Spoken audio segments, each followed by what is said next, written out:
Okay, well, it is 11:30 Central and 12:30 Eastern Time, and it is my absolute great privilege to welcome Jamie Sparring to join us today.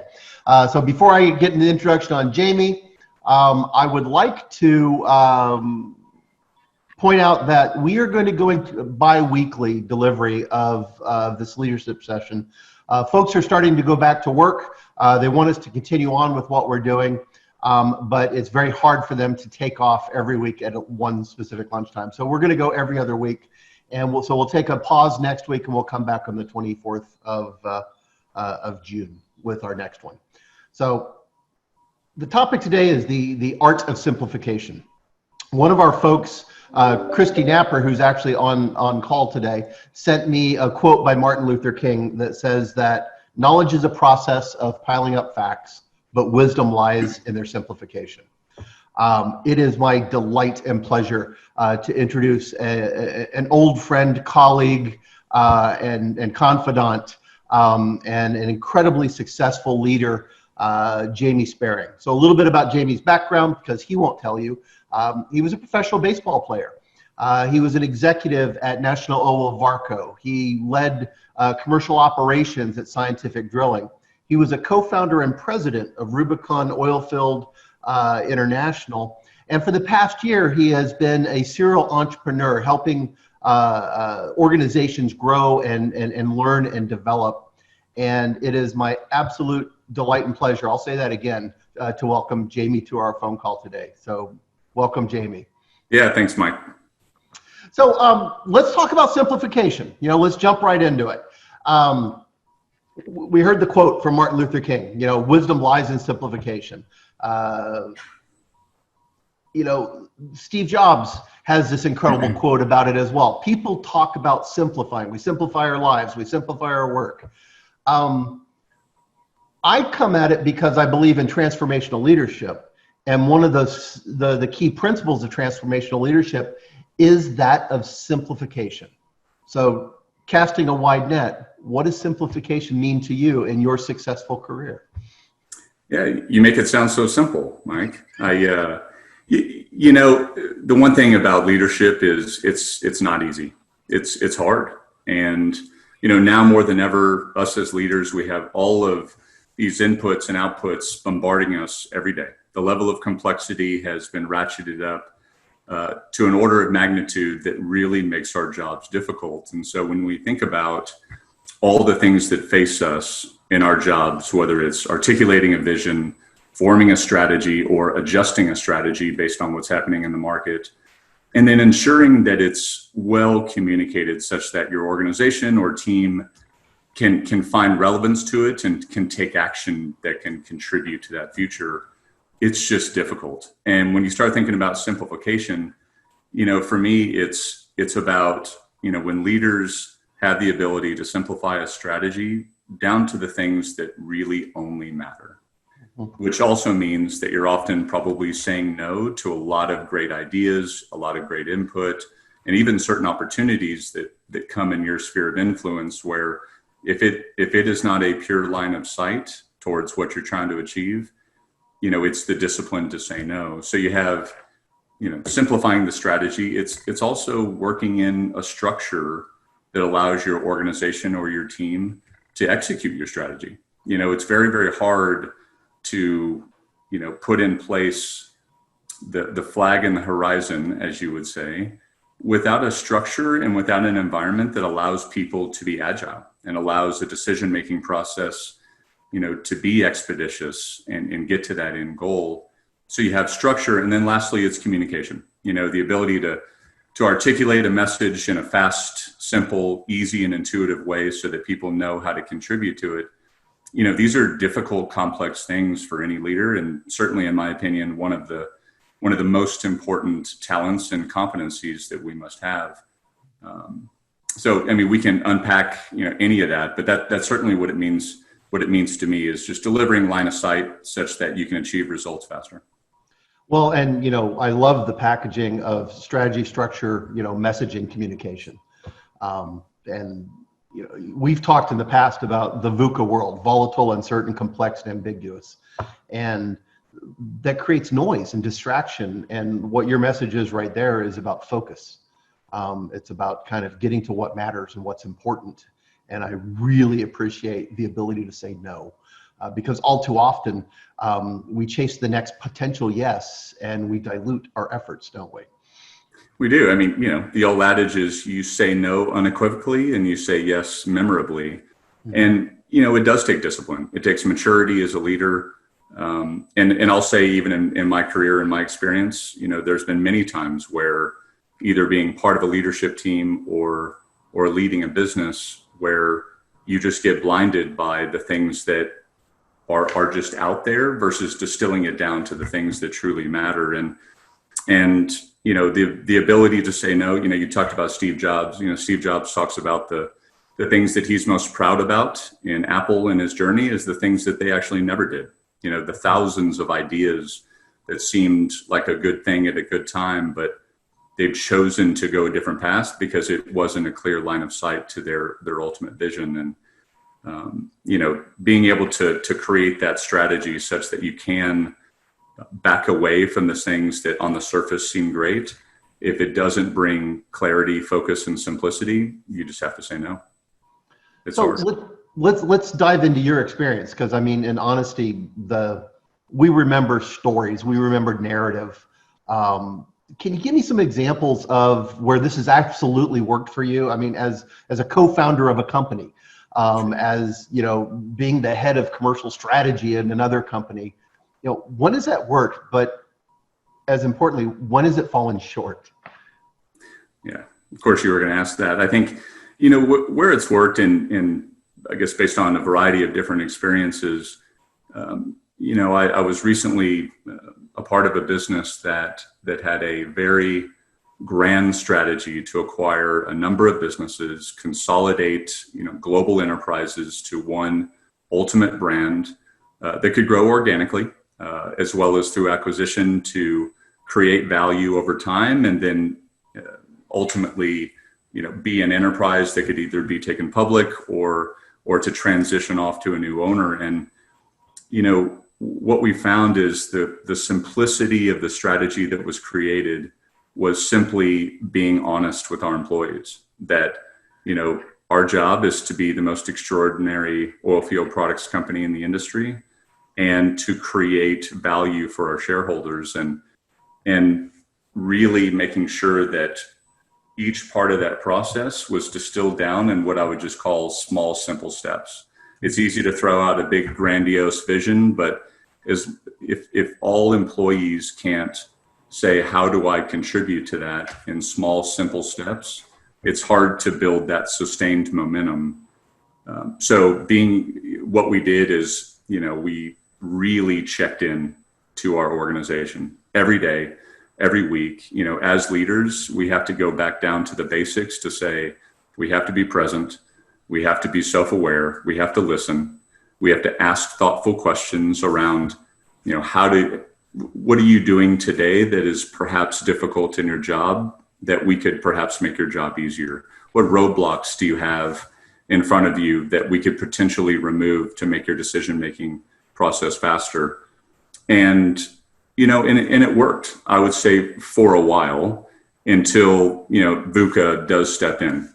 The market goes a direction that you don't want it to, different levels of complexity, or perhaps your investors want a different result than your original vision. Mm-hmm. Now you find this level of complexity where it goes into your question of how have we failed? I think when it comes to simplifying the structure of an organization, it really is about increasing the velocity of your decision-making and also empowering your employees to act like business owners. Mm-hmm. And, instead of doing that, all of the inputs around creating higher profitable return, the market's not going in the right direction. So now we need to pull all the decision-making back and govern it at an executive level, which, the end result of that, decision-making process slows down. Employees don't feel enabled to be able to make decisions. and ultimately we were stifled. And that's certainly the opposite of simplicity. And sometimes great leaders have to go through a lot of failure to be able to figure out how to do it right in the future. And the approach that you described, which is that everyone kind of knows their piece of what they're doing in a very straightforward fashion. And the response to fear, or to the fact that the strategy is no longer as productive as it was, doesn't mean actually that we have to discard all of our approaches. It means that we have to have courage that it's the right approach, and then pivot, shift, and refocus. I think I take away from what you're saying as well is that all strategies, simple or complex, have an expiry date, and we should be able to watch that expiry date with a lot of intent and be able to shift before. So, I think when you do have to shift strategy, which happens, more often than we would like, but we have to be prepared for it. When that happens, all the complexity increases, but our focus on simplicity can't. And that's where, being able to communicate in a simplified way, small, simple steps, and making sure that you clarify any misunderstandings, you check in on the process, and make sure that you are present as a leader so that your organization can let you know if they don't have that clear line of sight. Mm-hmm. So there's one other piece that I want to unpack with you.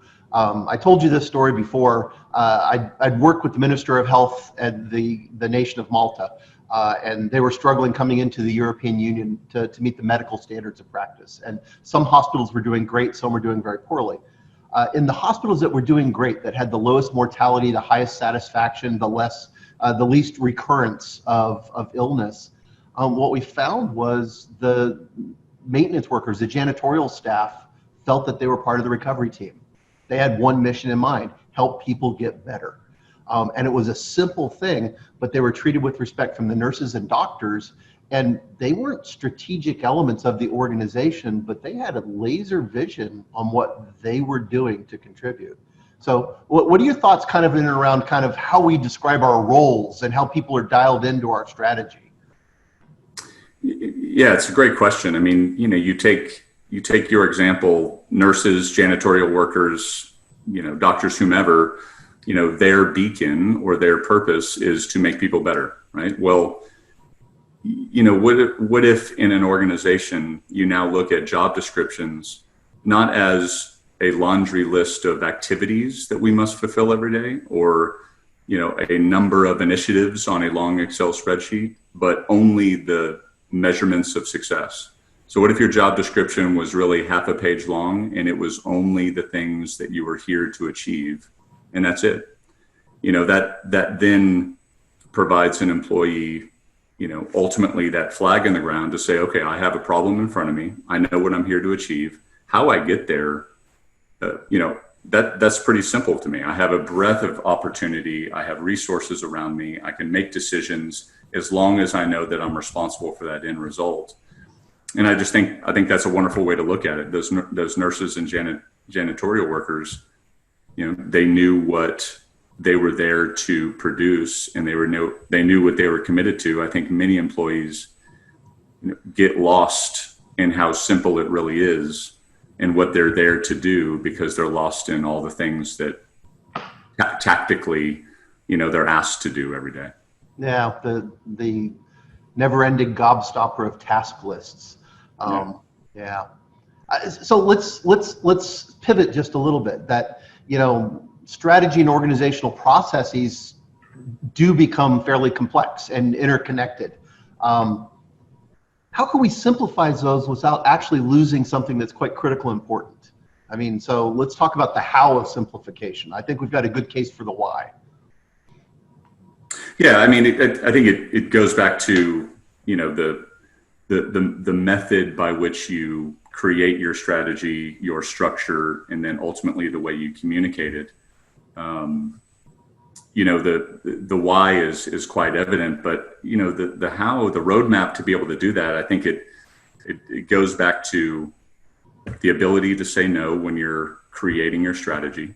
The old adage where the the general, before they go out for attack and before they execute their battle plan, they always ask the lowest level employee or lowest level member of the battle team, does this plan make sense? Please regurgitate this back to me so that it is clear, easy, and intuitive.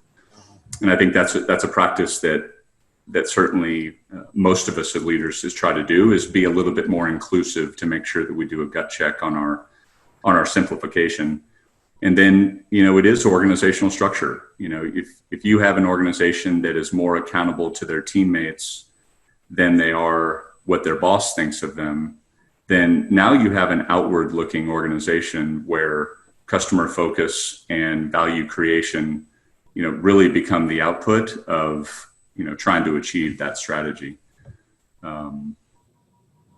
So does that answer your question? Yeah, it does. And I think anytime we can weave a conversation in and around Napoleon's corporal, that just makes my heart glad. When we think you about have to throw a military connotation out there sometimes. The guy's polishing his boots and he says, do you get what the generals are saying? He says, no. And he tells the general to keep working. So, we talked about planting a flag. There's an intent and that drives us towards it. And then the distillation of that becomes quite critical. And so the communication and the structure and the strategy, we create those imperatives. What are the things that we should be focusing on? And that constant communication you're talking about identifies those imperatives for our folks.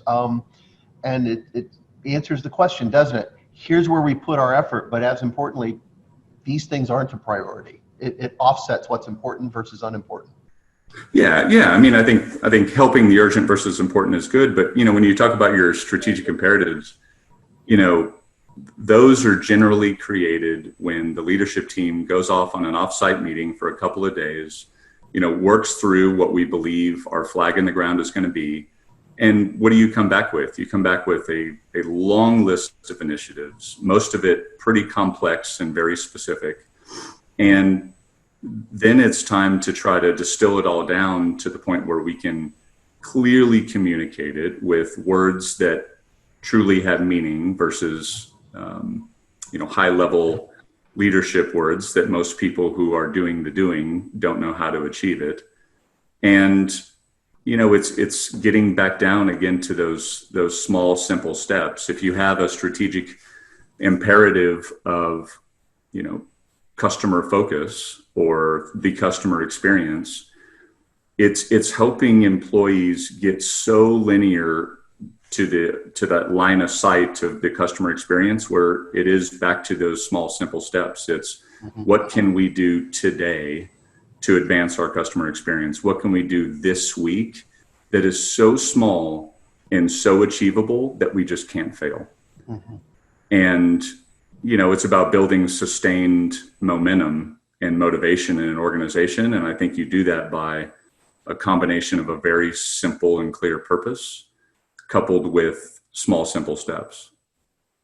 And it takes the entire leadership team to be able to do that. Not just you, if you're an executive, but, every level or influencer that is a leader being able to articulate clearly those small, simple steps and check in on them. And removing roadblocks and those rubbing points in the organization, if you were. So we've kind of consumed our time to talk, and this is my favorite time, is when we kind of toss it out to questions from the folks that are listening in. And so Erica and Adam are collecting those, and we'll have them toss them at you. And let's see how you can swing at the ball as it comes in as a fast pitch. Well, remember, I was a pitcher, so probably not very well. But you throw them back very quickly, so there we go. Hey, Jamie. So I have a question. Let's see. What is the relationship between simplification and alignment of systems, intent, and of people? Yeah, Erica, great question. I think the answer really lies, within the question. I think if you really want to drive effective simplification as a leader, it is, whether it's your messaging, whether it's your actions or your behavior, everything has to go back aligning to your intent. Everything you do has to go back to whatever that that flag in the horizon really is for the organization. So if you set the guidelines as to where we're going, you don't at any point in time need your employees questioning, decisions or actions in the organization that isn't somehow aligned with that very clear flag in the ground. So I think there's a huge correlation between simplification and alignment. And I think it's very, very hard to achieve alignment, especially all the way down an organization that may be of some size and magnitude, without it always aligning back to your purpose. Thank you, Jamie. I've got a question for you. So the title of this session is the quote, Art of Simplification, unquote. Why is this as much an art as it is a science? So yeah, another great question, Adam. I appreciate it.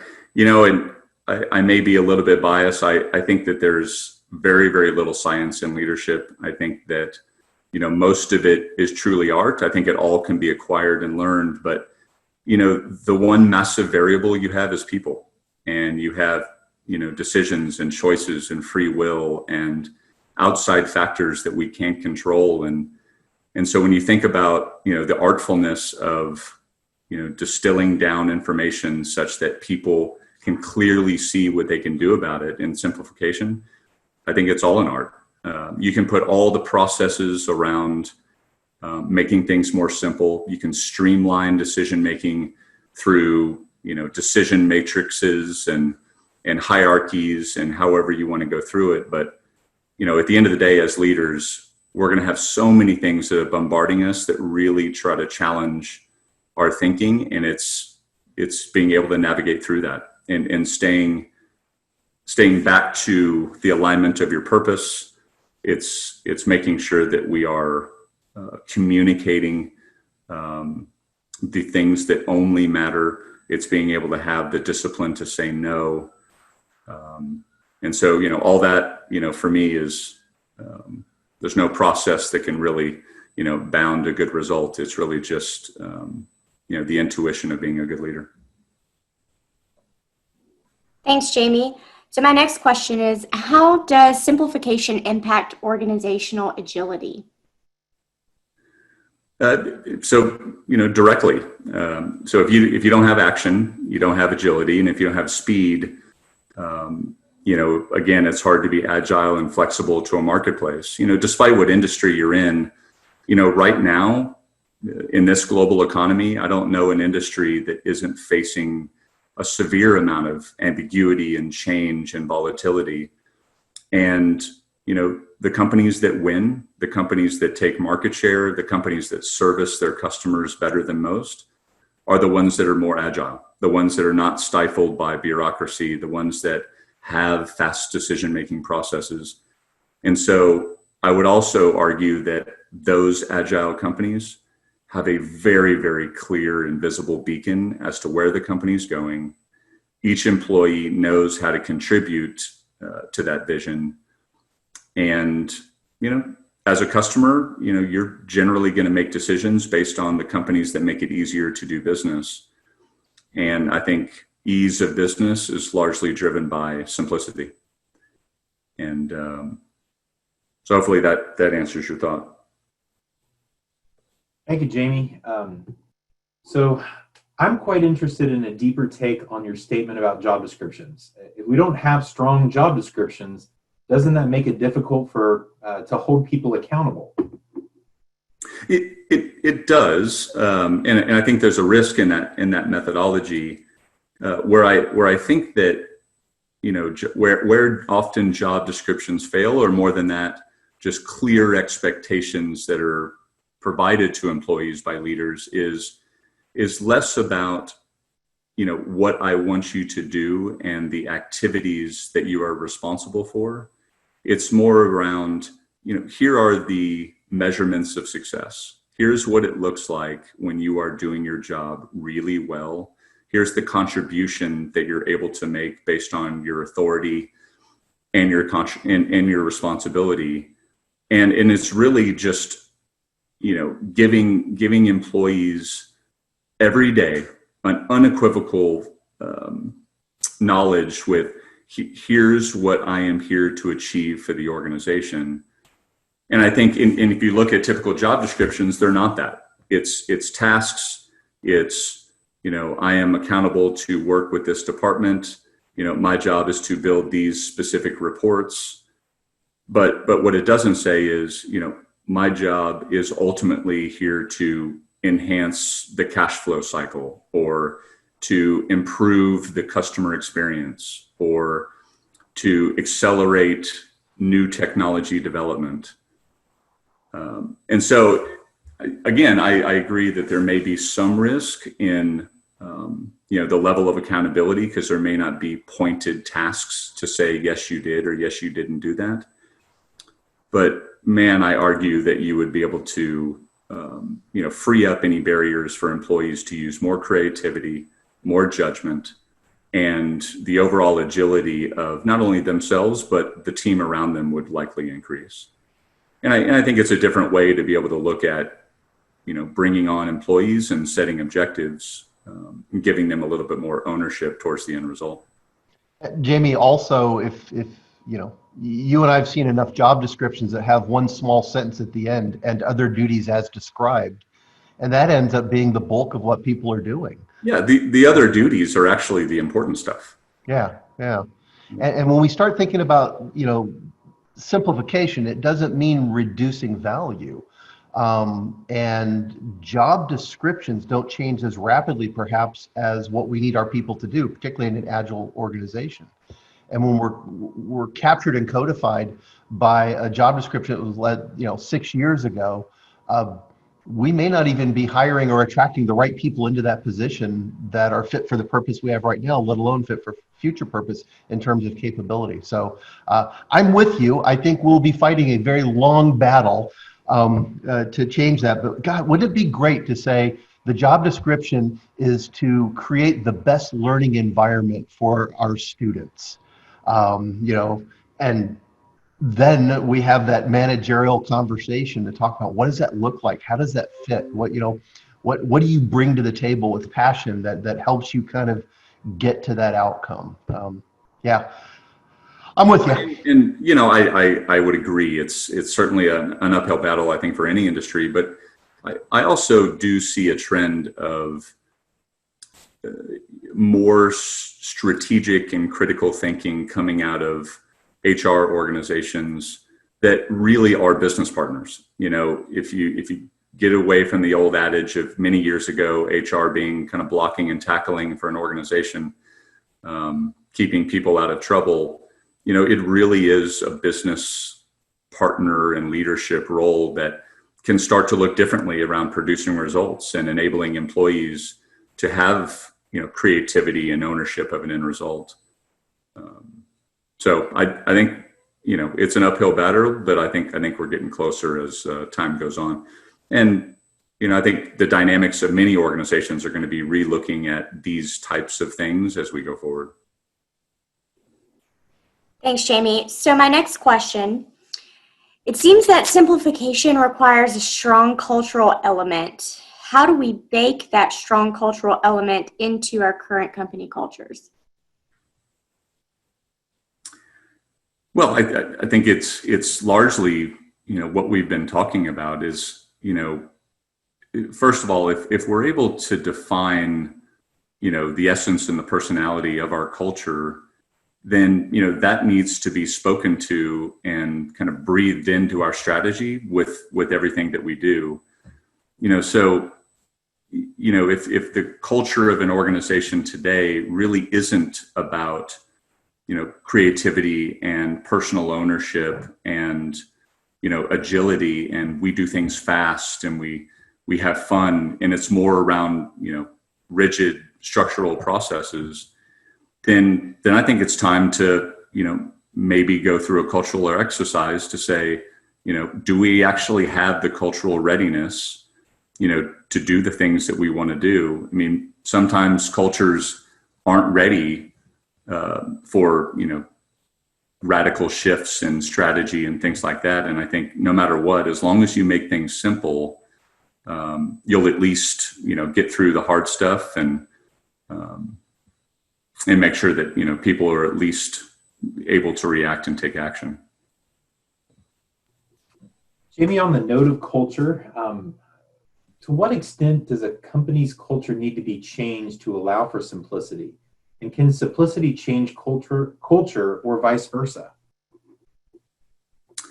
I would think that more than anything, simplicity can change a culture in a very, very positive way. I mean, if you've been a part of an organization, or if you're leading one, or you're a part of a team, and historically, leadership simplicity just doesn't seem to be a part of the approach, and all of a sudden, these practices start to come into play. Now you're able to articulate, the end result much more clearly. Employees know how to contribute to the end result. Things are, kind of spread, the smoke around all of these complexities go away, and now employees can start to, react differently. I think you may see cultures shift, more towards better collaboration across departments, more focused on the customer in terms of the customer experience. And, I think any culture could benefit from, this approach in leadership. And, I wouldn't see any reason why the culture also wouldn't strengthen. Thanks, Jamie. So my next question, what are ways that organizations can use the art of simplicity to remain agile in the face of what we are currently experiencing regarding widespread change? I think it's a lot of what we've talked about. I mean, the existing environment that we're in is just creating, not only as leaders, a lot of stress to be able to produce, but the entire organization, whether it's a new feeling of self-preservation, what's in it for me, what's going to happen to me. There's a lot of internal focus in organizations right now where it does lead to a little bit of, customer focus absence. And so, as leaders, we now have an opportunity to really take a step back and say, is the strategy that I have built, well representative of the line of sight where we can get there as quickly as possible? Is the structure by which my team or my organization, enabled to be able to do the things that I believe is necessary? And, when I communicate, am I using, purpose, and am I breaking it down in small, simple steps, and just doing a lot of this self-reflection as a leader? There's no better time than now. And so, I think that this is an approach now more than ever where, leaders can definitely use this as an arrow in the quiver to get through all the hard times. Thanks, Jamie. We've got one more question. My own leadership seems to have a love affair with complexity. How can we train leaders to think and act simply? Well, how do you get to Carnegie Hall? It's practice, practice, practice. And, I think training leaders to break down simplicity, I think there is, like we've talked about, an art to it. So, I think it's, number one, recognizing that, perhaps we have an issue. If the organization is enamored with too much complexity, I think we need to call that to action and say we have a problem. We are having difficulty understanding how we get to our end vision because it seems like we have way too many initiatives. Everybody has their own agenda. I don't know how I impact X, Y, Z. And so I think once that is on the table and we're open and honest that we have a problem, I think then it's about, working through that process. Is my strategy, first of all, does it need to be redefined? And once it does, are we spending time, energy, and money on the things that don't truly matter? All the things that seem like great ideas or things that would create value, if we just have a gut check that some of these things simply just don't align with where we want to go, we literally just need to kill them. And, And then it's, again, looking at structure. I mean, it doesn't take a whole lot of training to really know if your team is moving with speed and agility. You know darn well as a leader if you are making more decisions than you should versus enabling your employees to make those decisions. And, also as a leader, to determine how you go from complex to simple, you just ask thoughtful questions. Ask any employee, do you believe that you know how to contribute to the end result of the company? Do you believe that your job is interconnected to the direction that we're trying to go? And if you're getting a lot of no's, it then allows you to kind of go back to the drawing board and put things more in small, simple steps. So as you were talking there, Jamie, I had a vision of CA, so Complexity Anonymous, where I have to stand up and say, my name is Mike, and I overcomplicate things. It is absolutely okay for us to say no. I'll go back to the very first thing you said, and that this is not what we can focus on right now. So if we're to take kind of the conversation that we've had and the ongoing over the years conversation that you and I have had, and the questions that were asked today, what guidance would you give to someone in an organization that is wrestling with the fact that they came in to drain the swamp, and what they realized is that there's stuff all over the place there? And so, what guidance would you give a young leader in the steps that they should be taking forward?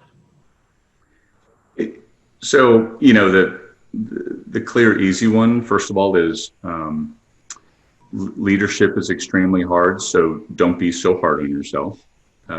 This is a difficult thing that we choose to do every day.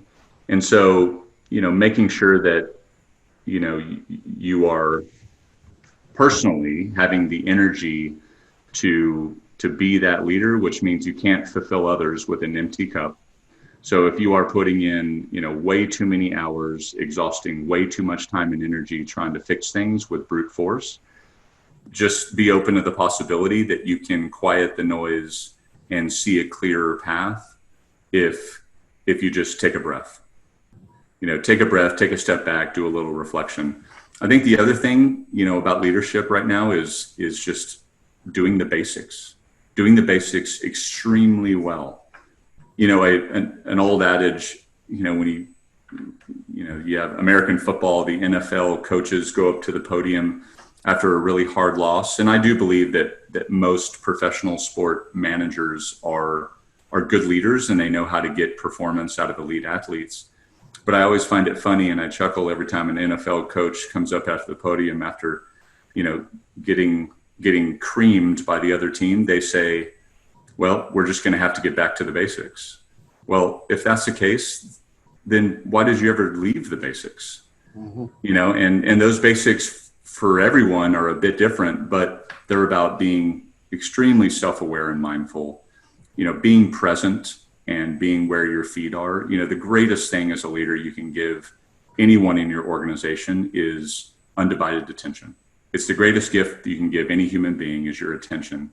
So giving your full attention to your employees, really getting your pulse of where things exist today, asking thoughtful questions and being an active listener.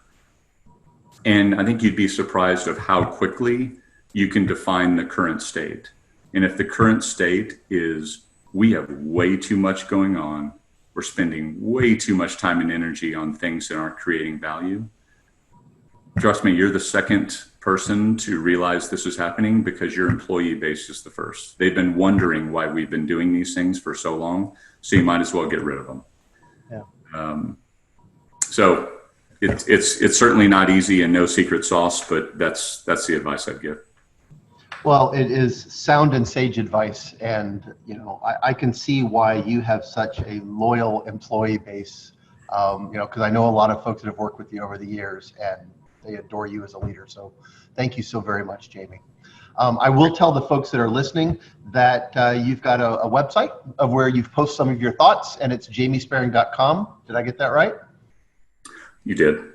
Okay, and that they should go read more of your words of wisdom. And Thanks again for coming in today. Absolutely appreciate it. And we will connect soon when the restrictions are lifted over here in Houston. Yeah, I look forward to it, Mike. Thanks, everybody. All right. Thank you so much. Thanks, Jamie. All right. For everyone else out there, we will see you in 2 weeks' time. Not 1 week, but in 2 weeks, we will be back. And until then, be safe and healthy. And thank you so much for joining us today. So, bye-bye.